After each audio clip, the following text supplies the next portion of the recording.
Bismillahirrahmanirrahim. Assalamualaikum warahmatullahi wabarakatuh. Bertemu kembali dengan saya di Islamic Education Channel. Video ini merupakan video ketiga dari mazhab dan aliran pemikiran dalam Islam. Topiknya metodologi ijtihad mazhab fikih Syiah. Bersama saya Saiful Anwar.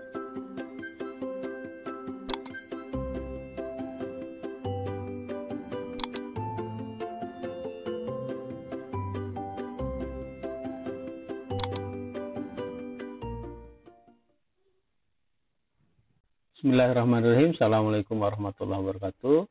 Bagaimana yang sudah disebutkan di pengantar, bahwa di video ketiga kali ini kita akan membahas tentang metodologi ijtihad dari mazhab fikih Syiah.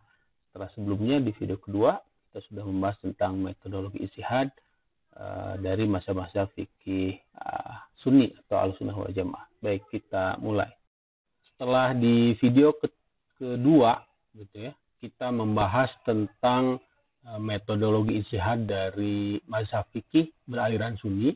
Nah, di video ketiga ini kita akan membahas tentang metodologi ijtihad dari mazhab fikih beraliran Syiah, baik itu Ja'fari, Ismailiyah atau Jaidiyah.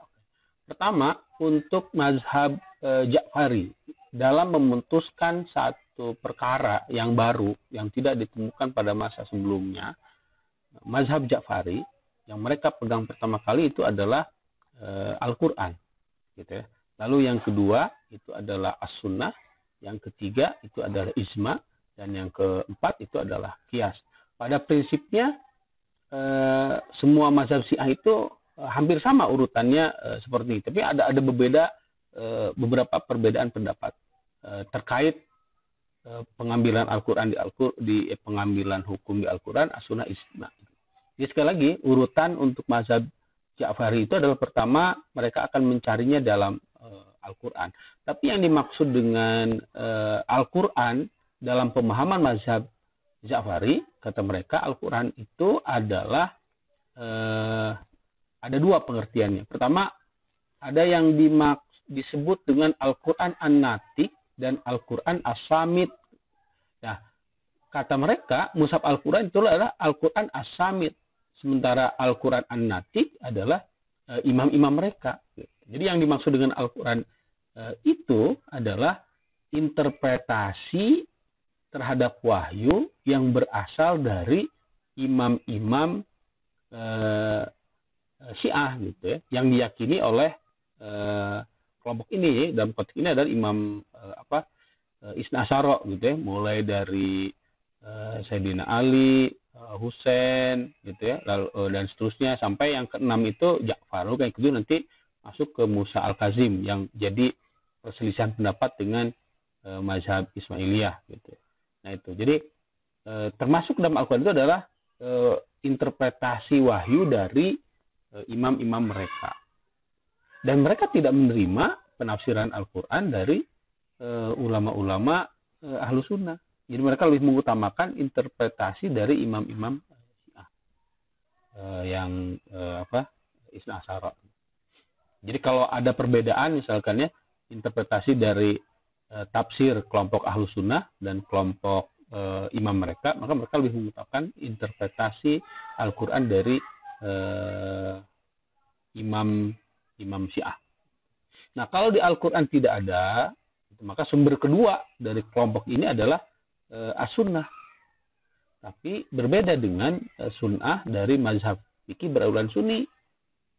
Jadi mazhab Ja'fari berpendapat bahwa mazhab ini, gitu ya, berpendapat bahwa yang dimaksud dengan Sunnah ini adalah segala sesuatu yang turun dalam bentuk perkataan, perbuatan maupun ketetapan dari Nabi. Lagi-lagi yang keduanya itu adalah dan para imam.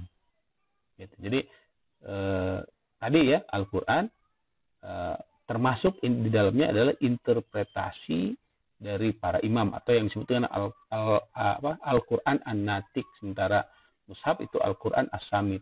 Nah, sementara untuk As-Sunnah itu bukan hanya dari Rasulullah, yang dimaksud dengan Sunnah itu adalah perkataan, perbuatan atau ketetapan yang dilakukan oleh para imam, ya, para imam Syiah.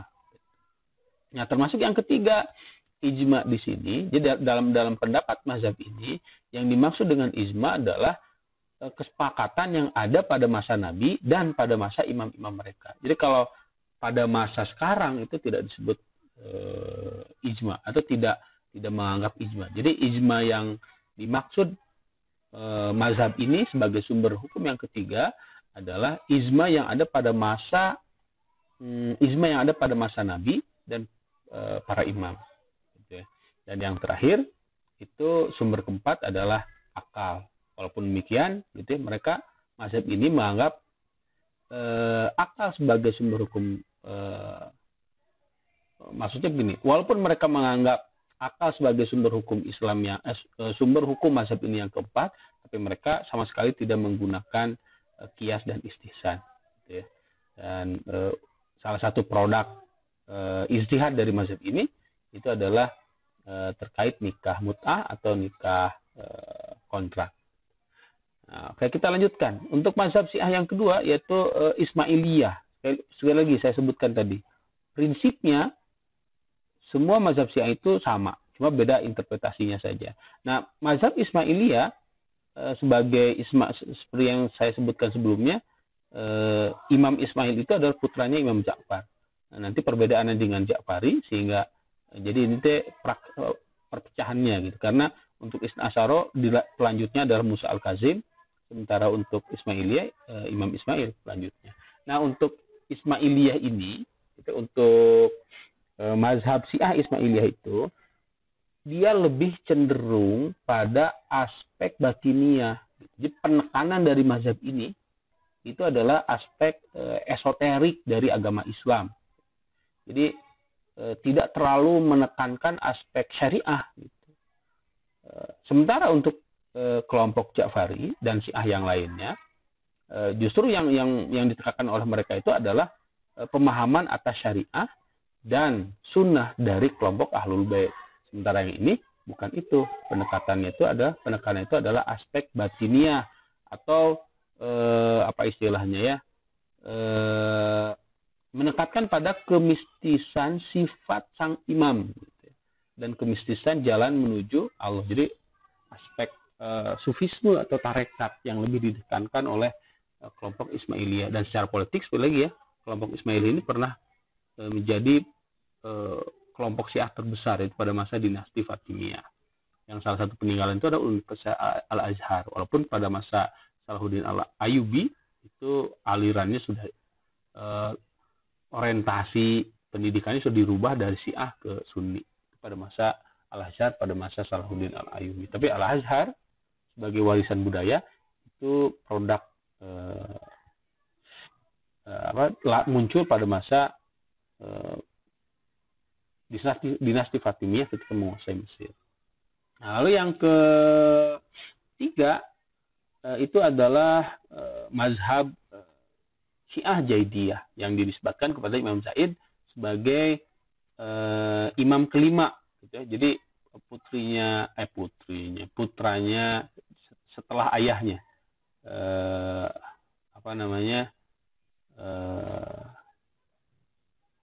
Muhammad Bakir, jadi dia punya saudara Muhammad Bakir. Nah, kalau Ja'far itu jalurnya dari Muhammad Bakir, kalau ini Zaid jadi dari Ali, bukan Ali putranya Husain ya, ini maksudnya Ali, lalu ke Ja'far, bukan Ali, lalu ke ini Zaid. Nah, itu Zaidiyah. Sementara Ja'far, saya sudah menjelaskan sebelumnya kan, dari Ali itu ke siapa itu Muhammad Al-Bakir, lalu ke Ja'far. Nah, lalu dilanjutkan ke Musa Al-Kazim, sementara ini dilanjut ke Ismail. Nah, gitu ya. Jadi ini Imam Syiah yang kelima dalam konteks Jaidiyah. Dan mazhab fikih aliran Syiah Jaidiyah itu dikenal sebagai mazhab yang paling dekat dengan kelompok Ahlus Sunnah. Jadi kata para ulama, mazhab fikih Jaidiyah itu adalah mazhab fikih Syiah yang paling dekat dengan Ahli Sunnah. Bahkan lebih longgar daripada Syiah yang, maksudnya lebih longgar kalau misalnya tadi Ja'far, dia lebih segala sesuatunya yang sumber hukumnya dikaitkan dengan Ahlul Bait, dengan imam. Tapi kalau Ibnu Zaid terkait sumbernya gitu ya. Kita langsung saja Al-Qur'an misalkan.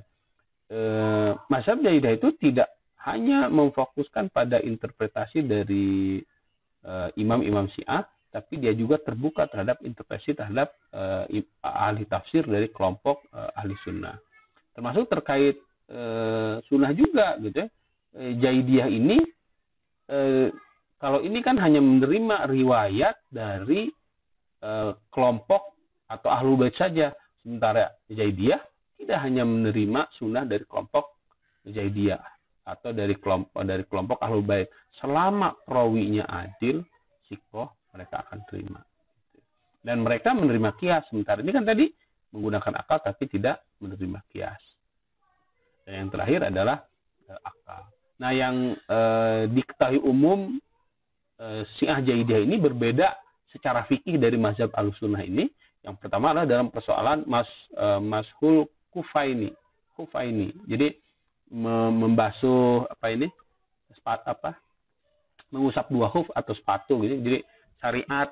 Jadi mereka tidak menerima syariat mengusap masyru'iyah al-mashu alal khufain gitu. Jadi tidak menerima keberlakuan secara fikih mengusap sepatu gitu ya. Kalau Anda pakai, kan kalau dalam konteks mazhab Ahlussunnah itu kalau Anda pakai sepatu, Anda wudu membasuh kaki itu tidak perlu dibuka sepatunya, tapi masul alal khufain. Jadi tinggal dibasuh bagian atasnya saja. Dan sholatnya itu pakai sepatu. Misalkan Anda lagi hiking di hutan misalkan, itu bisa sholat pakai itu. Tapi ketika sepatunya dibuka, maka wudunya jadi batal. Nah, itu yang pertama, yang berbeda itu. Lalu yang kedua, mazhab Zaidiyah ini mengharamkan laki-laki muslim menikah dengan seorang wanita kitabiah, baik Nasrani maupun Yahudi. Sedangkan mazhab Sunni itu membolehkan laki-laki menikahi wanita ahli kitab, baik dari kalangan Nasrani ataupun Yahudi gitu ya. Tapi kalau perempuan tidak boleh. Dan yang ketiga perbedaannya itu, kalau fikih Zaidiyah itu mengharamkan sembelihan selain muslim. Jadi tidak boleh sembelihan ahli kitab misalkan. Sementara yang fikih Sunni itu membolehkan sembelihan ahli kitab. Nah, itu perbedaannya. Maka sekali lagi mazhab fikih beraliran Syiah Zaidiyah itu lebih dekat di antara kelompok Syiah yang lain terhadap Ahlus Sunnah. Mereka lebih terbuka. Makanya wajar gitu. Dan banyak kesalahpahaman bahwa Zaidiyah itu Syiah Rafidhah beda gitu. Jadi Zaidiyah itu yang dinisbatkan kepada Imam Zaid bin Ali sebagai Imam Syiah yang kelima, itu yang paling dekat dengan Ahlus Sunnah. Bahkan sekali lagi Imam Zaid ini